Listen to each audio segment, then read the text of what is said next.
Before PlayStation and Xbox, before teraflops in 4K, there was a war that divided the playgrounds of the world.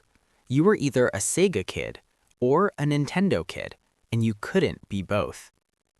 Welcome to the Tech Brief. Today, we are documenting the bloodiest battle in video game history, the console wars of the 90s. 1990.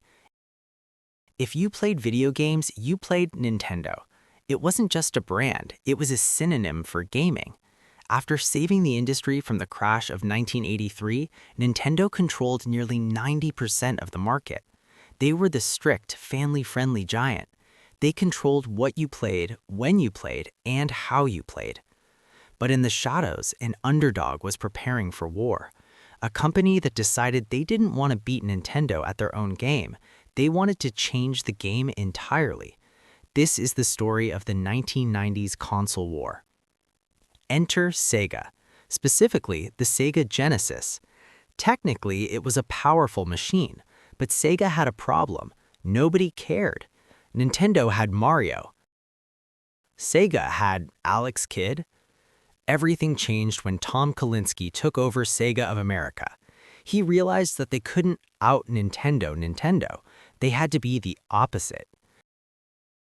Nintendo was for kids. Sega was for the cool kids. Nintendo was slow. Sega was fast. They launched a marketing campaign that was pure aggression. They coined the term blast processing. It was technically a meaningless buzzword, but it worked. It convinced millions of kids that the Genesis was faster than the Super Nintendo. And then came the slogan that defined a generation. Genesis does what Nintendo don't. The war was officially declared.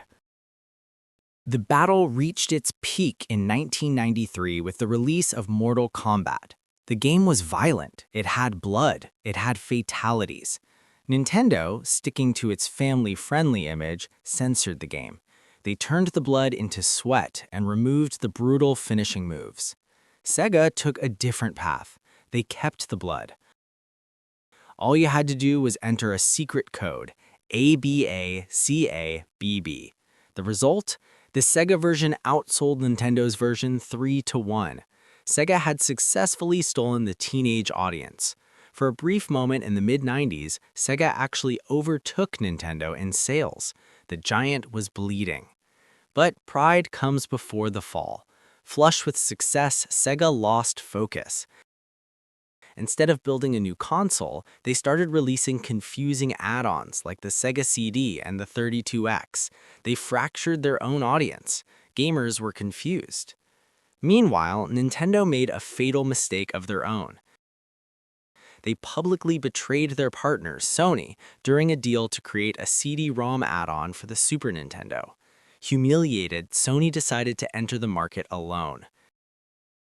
In 1995, the Sony PlayStation arrived. It didn't care about blast processing or mascots. It offered 3D graphics, CD-quality sound, and games for adults. The console war of the 90s ended not with a victory for Sega or Nintendo, but with a total shift in the industry. Sega, battered by bad decisions, eventually left the hardware market forever after the Dreamcast. Nintendo survived by doubling down on innovation and their exclusive games. Today, the war looks different. It's about teraflops and subscription services. But the aggressive spirit, the tribalism, and the sheer excitement of gaming, that was born in the 90s. Which side were you on? Team Sega or Team Nintendo? Let us know in the comments. Thanks for watching the Tech Brief. Don't forget to subscribe.